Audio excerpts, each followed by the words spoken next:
Please rise for a moment of for silent invocation, followed by the Pledge of Allegiance.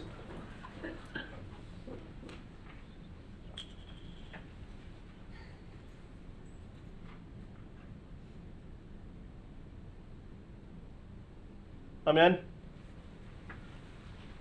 I pledge allegiance to the flag of the United States of America and to the republic for which it stands, one nation, under God, indivisible, with liberty and justice for all. Will the clerk call the roll? Councilmember Foley. Here. Councilmember Fremont. Councilmember Stiltner. Vice Mayor Bastian. Here. Mayor Burnett. Here. We have a quorum. Barely, but we do have a quorum. I'm sorry, may I have a motion to approve the agenda for the evening? So moved. Second. I wonder, you should have a pretty good idea who's doing the motioning and seconding tonight, Robin. I'm ready.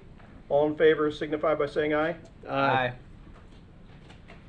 Public comments on the consent agenda items. Would anyone here wish to speak to anything that's on the consent agenda? There being none, I'll entertain a motion. Move to approve consent agenda. Second. We have a motion and a second to approve the items on consent, 6, 7, and 8. Call the roll. Councilmember Foley. Here. Yes. Yes. Mayor Burnett. Yes, 3-0. Moving fast tonight. That brings us to special awards, reports, recognition, proclamations. Item 9, report from Kemper Sports and the Cypress Head Golf Course. It's a Bob Duquette sighting. That really is quick. Good evening, members of the City Council, Mr. City Manager, Mr. Mayor. Bob Duquette, Cypress Head General Manager. I'm actually going to give you a couple of reports for 2 months, actually, for both May and June.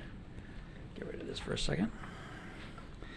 In actuality, as you probably have heard, golf has been really great for the season so far. The month of May, we are actually 35% over revenue budget. We've hosted multiple tournament events for charitable organizations. We've had some really warm, sunny, and dry conditions. That's changed as of July, but for May it was really good. We hosted a Folds of Honor promotion for Memorial Day weekend, raised over $1,100. And the Folds of Honor is something that Kemper Sports, as well as national program, to help for fallen soldiers, their families. So last year they donated quite a bit of amount and took care of quite a few families over the course of the national process itself. Our rounds were definitely elevated, and most importantly, on our True Review summary, we had an NPS, which is a Net Promoter Score of 100, which made us the #1 golf course in all of Kemper Sports out of all their entire portfolio. So we're very proud of that for being for Port Orange itself. So Cypress had extremely great. The month of May is really our 8th month in the fiscal year, and our revenues are also ahead by about 12%, which is incredible right now. And the EBITDA itself is really positive for the current year. Everything's been up. Our pro shop revenues are much higher. Range revenues are higher. The payroll is lower, and the expenses are lower as well. So that's a good combination for everything to do from that point itself. We have had some difficulties, as probably everyone knows, just getting some extra employees or getting any employees actually to work on some of the maintenance teams. But our maintenance guy, Darren Baki, has done a tremendous job with the conditioning of the golf course. All of the expenses in terms of for the month for the course itself was really right according to budget. And he actually ended up doing a replacement on hole number 16, which is kind of the perfect hole for us. It's a short par 3, a lot of hole-in-ones on that particular one. We resodded some areas, the tee boxes. So he's been on a project for beautification, but also making the course much more playable for all of our guests. And of course, at this point, we had over almost $10,000 worth of pro shop sales, which is good considering the amount of golf clubs, golf balls, golf gloves, golf shirts, and everything else that's going out. So everybody's participating and growing the game of golf at this point. It's been really good for us at Cypress Head, and actually for most of the golf courses that are operational. A couple of things that we hold our hat onto some of our mindshare reports, which we sent out for customer ratings. And again, we rated for the Net Promoter Score is 100, but also Google, we're at a 96.8 improvement or positive recommendation out of that aspect, which is pretty good in Google land. Yeah. June continued the wonderful month. June again was one of the nice days or nice months in terms of weather. We were 36% over budget.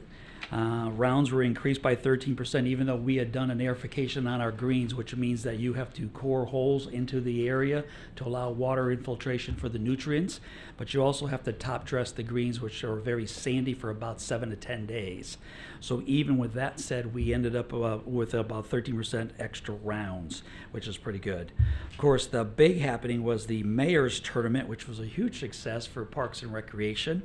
And I would be amiss, I do not see the trophy for the mayor who won second place. It's in the mayor's office. It's in the mayor's office, okay. So you were just short of first place, but that's okay. You probably don't want to win your own tournament. Oh, I absolutely did. But, somebody actually did better than us. They earned it. They did only by one, I believe it was 1 stroke difference. But it was close. Yeah, it was close. It was close. And of course, we started our junior summer camp programs, which we've held both in June and July, which has been very well attended by our juniors in the area. And one of the things that we're proud of at Cypress Head at this point is during the course of the summer, all juniors basically play for free. So any paid adult, your kids, you bring them out and they play for free. So we don't charge any juniors, which has been really good for the uptick in terms of our junior program as well. So it's a big plus. Unfortunately, my kid is 20. Yeah, that's a little bit over the limit. Yeah, just a bit. 16 and under. But it's been really nice to see, especially in the afternoons, mom and dads coming out either with their kids all together or just getting out to play at 3 o'clock, play 9 holes. It's been a really nice family organization. So it's Family been good. time and grow the game of golf all at once. All together, yes, and it gets them a little bit more involved. They understand the rules, the etiquette, so it's nice to have mom and dad tell them about what's going on. So we're growing some good golfers as well. During our camps, I was pretty impressed with some of their swings. In fact, I would tell you that hopefully some of these golfers will go forward into like the junior golf associations and really and show Cypress Head to be a great place to be at. Month of June is our 9th month for the season. Revenues are ahead by 14%, and again, everything is good. The revenues were higher, range is higher, payroll is again lower than projected, and our expenses are lower, so it makes for a good combination as well for the month of June itself. And as I mentioned, in June, we did do an aerification, which again allows for water nutrients into the roots, and we do top dressing. And as well as Darren has been, if you have not been out to the golf course, I would recommend the conditioning, the weeds, his control of the weeds, as well as the mole crickets, which was always a problem in the past. He's done a great job in maintaining and keeping all those mole crickets away, which is devastating to a golf course. We had over $11,000 worth of sales in the pro shop, and again, right now we're having some troubles with supplies.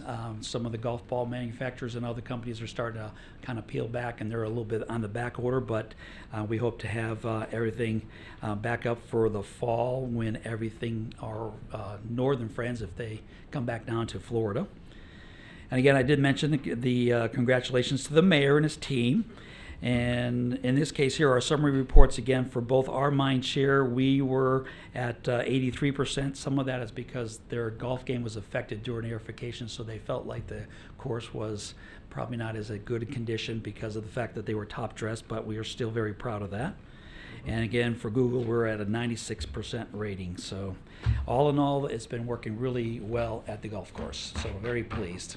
96% gives you a little room to improve. Yeah, just a little bit. Very There's- just a little. Very You know as well as I do, that's dependent upon how you play that day. If you had a bad day playing golf, it's not the course's fault. It will be, well, it is the course's It's fault. It will absolutely, not be it's yours. always the course's Yes, fault when you play so- golf. But anyways, questions? Jonathan? Thanks as always for giving us the report. Just out of curiosity, how many golf courses does Kemper have? 136. That's pretty good. Be It number is. one out of 136. It's awesome. That's It's awesome. been a big, our regional and all of our people at Kemper and stuff are extremely proud because really for the most part, you probably have heard some of the other courses that they do have stream song, in particular in Florida. And it's nice to know that Cypress Head is beating out stream song top 50 in the country. Let's keep it that way. That's awesome. It's wonderful. Drew? Well, I kind of say the same thing. Number one is a good feeling. You guys should be proud. It's a good report, and obviously July is going to be a little different, but the weather has not been very cooperative, especially as of late. So it's pretty much the same news every year in July and Yeah. August. You deal with weather, but that's the nature of golf. But overall, it's I appreciate it. It's always good to hear good news about the golf course. If you're going to play golf, you want to play in the morning because the afternoons are Yeah, not good. For sure. I'm good. Just keep up the good work. Thank you. Keep turning those good numbers too. Thank you. Thank you, Bob. Golf Board Advisory Report. Did I see? Lance Nope, or I didn't see anybody? it. Okay. Nobody? In that case, we'll move on to the Environmental Advisory Board Report. Oh, I did see Chris. Good evening. I'm Chris Cunningham, the chair of the Environmental Advisory Board, and we had our meeting last week. We had our new members attend. It was very nice to meet new people and appreciate their volunteering to help the city and the enthusiasm and move forward with our projects that we had to put on hold during the virus. Staying on the water quality topic, we had the Floridian for Now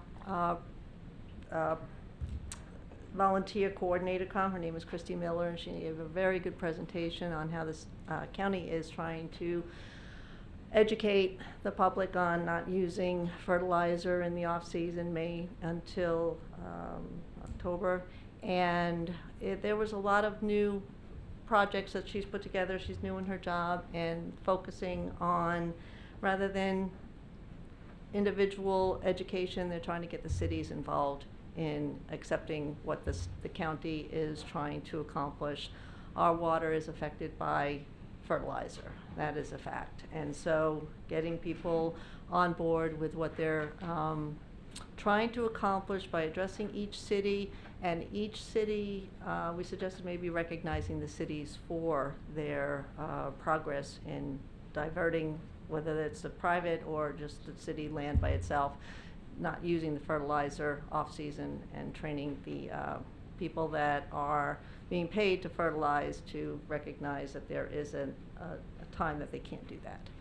So it's just one of those subjects that we all need to get behind when we talk about how fertilizer affects our water quality and how it goes into the drains and how it accesses our river is really important for everybody to just get some knowledge. Our quarterly newsletter also addressed that subject, and we hope that everybody will take the time to just read what is being put out by the city and by the county. Nitrogen, phosphorus going into our riverbeds, not good. Not good at all. And I know grass is a sensitive subject, but our area is capable of handling and having nice lawns without the use of the ban during the summertime and the rainy seasons. It's really a very easy process to just spring and fall. And I know that the state has been trying to get the big Lowe's, Home Depot specific big box stores to just not carry it. They're not going to do that, but they have new signs up trying to discourage people from buying those products. It's the phosphorus. We have enough phosphorus in our soil sand to have the green lawns without going outside what is an actual ban on it. Any questions on that? Questions? Good. No? Thanks for the report as Appreciate it. always. I'm sorry? Thanks for the report as always. Well, that was just That was the one- big No, this is part. part of it. Gotcha. Are you dismissing me? I am. Parks and Recreation, we've been reaching out and trying to coordinate how at the city events we could use less plastic, one-use items. We do recognize what we can and cannot do. However, education, like everything else, helps with the mounting garbage at the events that we have, which we're getting back into, supporting different options, and also recognizing that we have to make recycling a little bit bigger in the view of the people attending the events.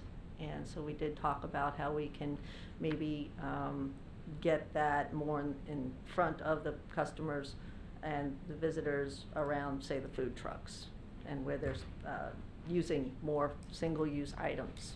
So they're going to reach out to the vendors as well as we can within the guidance of the law. And then finally, the tree bank. We were informed that there's been a change of plans for the Riverwalk, and we had been working on education opportunities down there, and maybe, you know, getting involved a little bit more in the understanding the river and what is all involved in the health of the river. However, that changing, we will focus on what we can affect with what we have to work with, and hopefully become a little bit more involved in putting the more native plants down there, and also building up the living shoreline and taking some of the money from the tree bank, which in itself has been successful, and the point of all the 2 years we worked on the tree ordinances is finally paying off, because people are recognizing the need to have buffer zones, and their need to, we need to keep our trees, and for many reasons, including quality of water and quality of air. Okay, any questions on that? What else you got? What else? I have a lot, but I have to stay within the agenda. Now that it's an hour goes by really fast when you It does, when doesn't you it? have so many passionate people trying to do so many projects, and we really appreciate that we have more and more people that would like to be on our board, and just encouraging people to bring issues to our attention, and we will address them. Because when we set the next agenda, we ask for people to come speak to us and give us and educate us on what a situation is, and we really appreciate that people do come. And we've had a lot of discussions on just tree trimming. I mean, every subject that we feel is being affected in the city that we can educate the public on. I think we address each item. Sometimes, when you mention tree trimming, there are unintended consequences of legislation, and I think one of the things that we've seen a couple years ago is when the arborist's exception was created so that people could remove trees without permits. It seems that there are more arborists out there willing to write reports than there were well before that piece of legislation passed. But that is true, and you know, I'd like to say that it's a really highly regulated industry, but after that came out, I did some research, and it really doesn't. I know there's very good quality arborists, and there are. You've got one But- on your board. I'm sorry? You got one on your board. Yeah, but and then it changed a little bit, and absolutely. So we have good people, and then there are some people that, I'm sorry, are affecting how many trees are being cut down. I mean, I see it every day. And it wasn't just that, but it was also, we brought in University of Florida tree experts to talk about how to trim palm trees, because there were some palm trees in the city that weren't being managed to the best of their growth potential. And so it's all about what used to be done. It's okay, but this is really how it should be done. And things are looking, if you go around looking at the palm trees, there are a lot of improvements. Of course, we haven't had a hurricane in a while. You're not supposed to say that word in here. Well, yeah, so we have a lot of people that are interested in making our city functioning and beautiful, but also in the background, we need to take care of the issues that really do exist. So. Council, anything else for Chris? No? Did you or anyone else from the AB get the chance to go to the Advent Health ribbon cutting over on the corner of Williamson and Dunlawton? Because I know that the EAB played a role in the Brownsfield during that process. Did anyone get to make it over there or make mention of that at the meeting? No, we didn't. I did read about it. It wasn't anything that I didn't intend to go to, but that subject was an inspiration for other people to, and especially that we were involved in it so intimately, because you can really answer questions for other cities. I get a lot of questions from other cities regarding, well, what do you, because we're one of the few environmental advisory boards. So asked, how do you do that? How do you go forward? How do you set one up? And so the subjects of the brown fields is new to a lot of cities. And just a little bit of knowledge goes a long way. And so people are becoming more aware of what a brownfield is. I know Edgewater has used you guys as a model for how to Yes. set up their EAB. That is up and running environmental advisory board, and in fact on my way here she called me for a little advice, and they set up theirs a little bit differently because they have a lot of county property, so they actually allow county residents. I think 2 of the 7 can be county as opposed to Okay. just, we have a bigger city, so that wouldn't be necessary. But it was, they really did a good job gathering their people, the people that put in applications. They had a lot of applications. Good stuff. And yeah, there really was. And I've had other cities, people in cities ask me if I would come, because we are organized and we've had one of the board for so long. So, okay. Thank you. Keep up the good work. Awesome. Can I go? Thank you. Gonna miss you. Thank you. Till next time. Thank you very Thanks, much. Chris. I really See you, have a good evening. Citizen participation on agenda. Darlene Kochendorfer.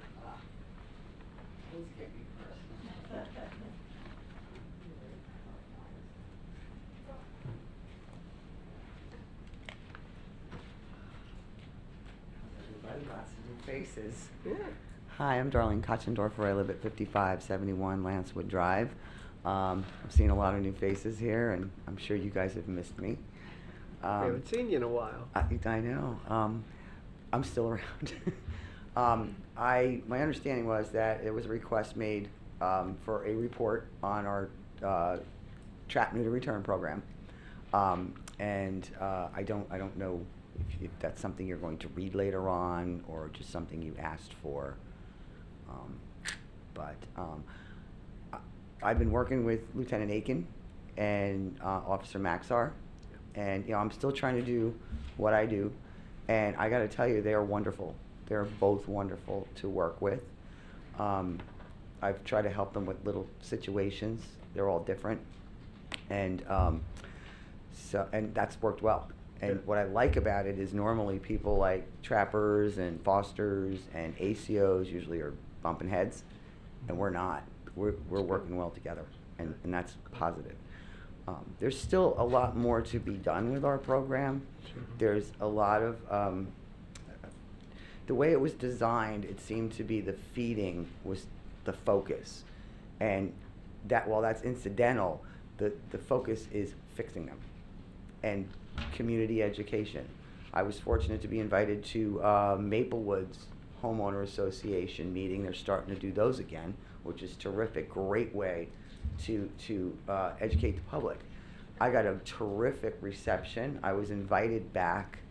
I was explaining what an ear tip is, and I had about 7 people come up to me and said, "Wow, I didn't even know that this is how you dealt with that," and they wanted to learn more. So I've been fortunate with that.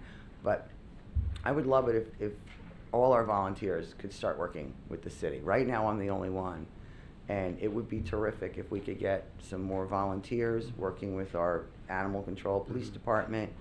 Similar to the VIPS folks you have. There's a whole bunch of us. There's hotspots, especially I'm in District 1. Yeah. It's over by Commonwealth, real hotspots. We've got trappers here. that can go out and really Yeah. hit it. But right now, Halifax is understaffed, so we're not getting the appointments that we really need to have. But in the meantime, it would be great to put other things together. Gotcha. And it's more than just going out trapping cats and fixing them. So, Yeah. but that's Thank what I you. want to talk Appreciate about. it. Good to see you. Appreciate it. It was great to see you too. Thank you. And Shira Wow.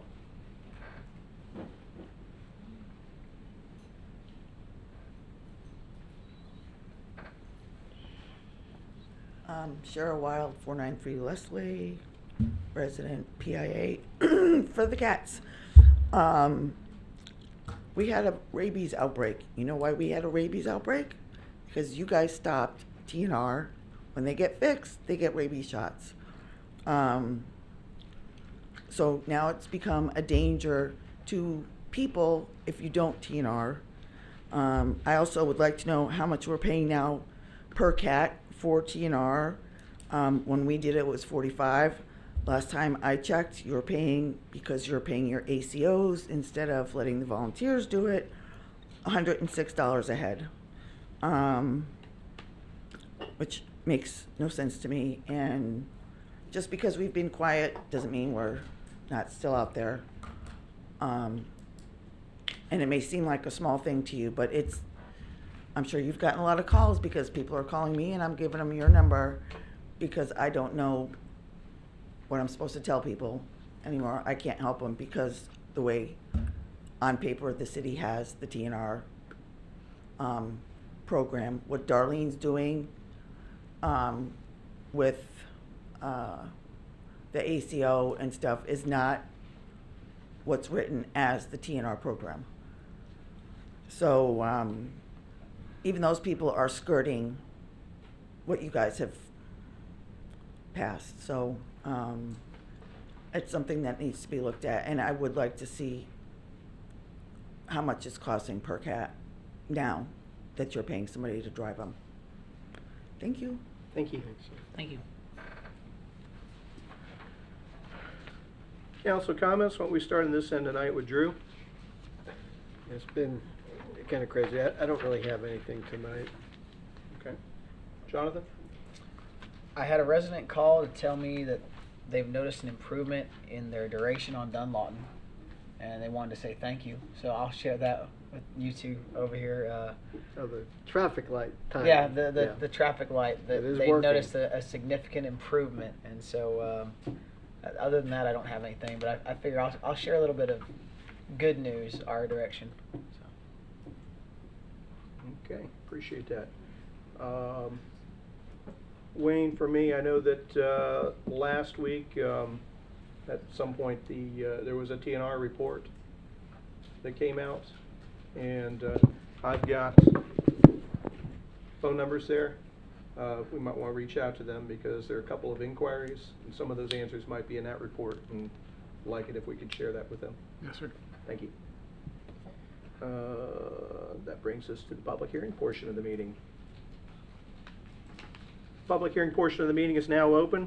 Item 13, second reading of ordinance number 2020-18. Ordinance number 2021-18. Got to get the year right.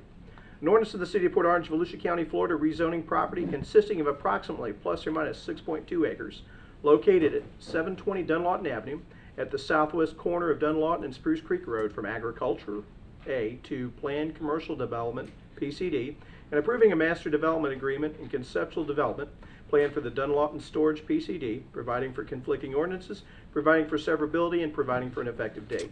Move to approve ordinance number 2021-18. Second. We have a motion, proper second. The item's open on the floor for discussion. Second reading. I almost gave Shannon something to do by misreading the ordinance number, but I bailed you out at the got it. last second. Comments or questions, council? No, this is, second reading. We hashed this out and, had a good thing on the first reading, so I got nothing else to add. Jonathan, anything? No. Second reading, same thing I said last time. It looks unbelievable. I hope it comes out the way the concept pictures look, because if it is, it's going to be a great addition there on Dunlawton. So. Well, that is something that we can certainly hold Mr. Vanacore too, there's no doubt about it. I'm sure that his reputation it means a lot to him, so that shouldn't be a problem. Would anyone here care to speak to the item? Unless you want to come up and talk us out of it? I know better. Back to us, council, final comments? Call the roll. Councilmember Foley, Yes. Vice Mayor Boston, Yes. Mayor Burnett. Yes, 3-0. I told you, it only takes 3 votes, and tonight, that's all you 100%. had. Thanks, guys. Thank you guys. Make us proud. Yes. Item 14 is resolution number 21-31, fiscal year 22-27 capital improvement plan. May I have a motion to approve the resolution? I'm sorry, let me read the resolution. There you go. Otherwise Shannon will be busting it. Resolution number 21-31 is a resolution of the City Council of the City of Port Orange, Volusia County, Florida, adopting a 6-year capital improvement program for the City of Port Orange for fiscal years 2022 through 2027 and providing for an effective date. Move to approve resolution number 21-31. Second. The item is open and on the floor for discussion with a proper motion and second. Welcome. Thank you, Mayor and Council. Jamie Miller, your interim Deputy City Manager. Sorry, struggled with that one for a second. Tonight we're here to discuss your capital improvement program. This is the blueprint that sets forward the plans of large capital projects that the city intends to be working on in the next couple of years. With everything, this is a plan, and I imagine a couple of years ago we wouldn't have seen COVID coming, so we do our best to plan, but this does push the departments to look out and go, what needs do we have going forward? So before we get started tonight, I do want to thank the staff that worked diligently on this, the finance staff, all of the departments who put the thoughtfulness into their projects. But in particular, I did want to recognize Matthew Meyer. He's here with us tonight. He is a gentleman that attends Spruce Creek High School. He has been an intern with our finance department for the last 3 summers. He is getting ready to go off to Indiana University, so he will be leaving us shortly, but he put a lot of work into this program, so I wanted to make sure that he gets the appropriate recognition Stand up tonight. for just a second. He's like, oh, no. All I got to say is Indiana is a long way to go. That's a long way to go to get away from your parents. Yeah, and sister too, just all of them. Good luck. So as mentioned previously, this plan will cover fiscal 22 to fiscal 27. We're going to focus much of our conversation on fiscal 22, which is the budget we're currently developing, but there are projects listed in the out years as well. You have received a project book that contains all 100 plus projects detailed out, and you've also received a list that details by project what hits the fiscal 22 fund. So this has been quite a process. We came before you in June to discuss what these projects look like. Tonight we are presenting you this final format of the plan, which if adopted tonight will go forward and be made part of our budget that we bring back before you later in September. So here you have a summary chart that breaks down by fund and each year of all the projects requested over the total plan. Through the presentation tonight, we'll show you that in a couple of different formats, but this is the summary chart that goes through totals. We did want to take a look across all of the funds. We do tend to focus a lot on the 317 fund, which we'll talk about next, which is our general capital fund, but we did want to take a look across each of the funds and highlight a couple of projects that we thought were important. They're all important, but a couple of highlights for you tonight. So we will go into the 317. These are the projects that would be funded with general fund capital. We're going to be in the budget proposing to use fund balance for this, and it makes up the $1.5 million made up of those projects tonight. So as just mentioned, it's our standard typical process that we would allocate fund balance to cover the general fund cost of the projects. which is what we will be proposing to do this year as well. As you can see, if we are to allocate that, we are still within your fund balance policy that's been set for the general fund.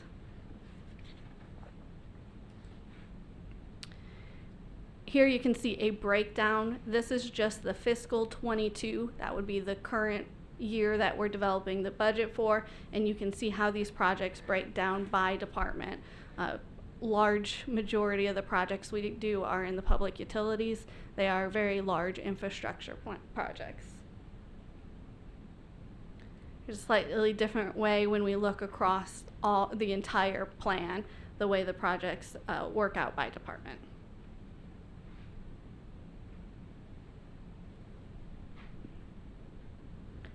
And then the last look that we wanted to give you tonight is by funding source. So you can see here that 67% of it is funded through non-general fund funding. So that's going to hit a different fund, not the 317. So your utilities fund, your fleet replacement fund is the majority of what is proposed tonight, and those have identified funding sources. We also have the contingent and the ARPA, which is made up of your grant funding and available money, and then the general fund is what we talked about that we would be proposing to use fund balance for. So Okay. it is a small portion of the projects that are before you tonight. So you do have the list in front of you, and we have the departments here if you have any questions about any of the projects that we are proposing. And keep in mind, just because it's in the budget in a particular year, yeah, as always, a good majority of these currently are not funded. This is just a plan. And the blueprint, as we talked at the workshop, is subject to change. You've already seen a number of things that were taken out of this year's budget and moved to next year already. So Yeah. that's just part of when you have a long-term plan like that, it absolutely has to be flexible. Questions, comments? No, but I think that's why we have it, over 5 years, Absolutely. because it does change. Mhm. A need can pop up in a certain area, and then something that was planned, 2 years out might get pushed back to 3 or 4 years out. So something reprioritize. more pressing could come. So you plan it, but you also have to react to the problems or the surprises that pop up that need to be taken care of that are more urgent. So like I said, it is a plan, and it'd be great to be able to fund everything, but that's pretty much impossible to do every year. So we'll get through it. Indeed. Jonathan? I think it's wise words from Councilman Bastian. It's one of those things, you have to have a plan with everything. Every business needs a plan, and you have to try to follow it, but sometimes it doesn't work out that way. A lot of stuff in here, I understand why it's in here, it makes a lot of sense. I was curious, I noticed the City Hall tunnel, the rehab is in here. We did the workshop on that a while back. That $100,000 that's in there, is that, is that budgeting for in terms of the replacement of the tunnel? I remember we had the workshop. Yes, so at the workshop there were 7 different proposals put forward. The first option is what was selected, which is just replacing the same, I'm not sure what they're called, but the same banisters that cover the area. I know there was some discussion of signage, lighting, that is not included in this cost estimate. We do anticipate that would be an estimated additional approximately $20,000 in order to do some signage and lighting. If we were to want to do that signage and lighting, is that something that could come before council when it comes time to actually draw that up, or is this the time to bring that up if we wanted to discuss it? Additional fund balance could be allocated to put in this project, either before we finalize the funding in the last budget, or we could bring it forward as a budget resolution later in the year. It could be a resolution in the future. Yes. Depending on where we stand with all the other projects. Correct. Okay. Whether we have an extreme beautification project or not, I still think it'd be cool if we had the words "Welcome at City Center" right across that thing, but we can talk about that. I just want to make sure that by passing this today, we're not closing the door on that conversation. There you So, go. Absolutely not. as long as we're not, then I have no more questions. Okay. Thank you for your hard work on this. Thank you to the entire. these wonderful people. Let me finish. Thank you for your hard work on this. Now, you made me have to start over. Thank you to the entire finance staff. I know that we've got a ways to go with a budget, but this is but one step, and it'd be good to put this one to bed at least. Yes, sir. Anyone here care to speak to the item? There being none, back to us. Comments, council? No final comments? Call the roll. Councilmember Foley, Yes. Vice Mayor Bastian, Yes, Mayor Burnett. Yes, 3-0. Seems weird saying 3-0. it does. I've said 4-0 a handful of times, but I don't think I've ever done a 3-0 before. Maybe once. This is your big chance, Shannon. City Attorney report. No comment. Nicely done. Well done. Thank you. City Manager report. I don't have anything additional. Well done. Excellent report. Wow.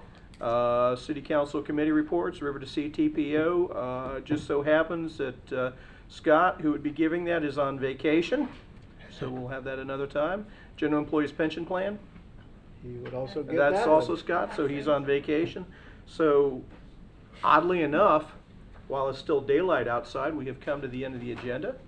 Here we are in the month of August. I'm just going to say to everybody, let's be careful out there. We know COVID is spiking again. Let's just be smart about it. Let's just be, let's do what we can to be considerate of each other, as well as to take care of ourselves. Because I want to see everybody healthy. Come fall, there's some mighty fun things planned and some return of some things here at Port Orange. And I want to see everybody healthy and able to enjoy that. So thank you, everybody. Also, Have a good Mayor, night. could- What? A little quick reminder, because we won't have another meeting. In less than 2 weeks, school starts. Less than 2 weeks. Monday the School starts. 16th. Drew has warned everybody. The kids will be back soon. Have a good night, everyone.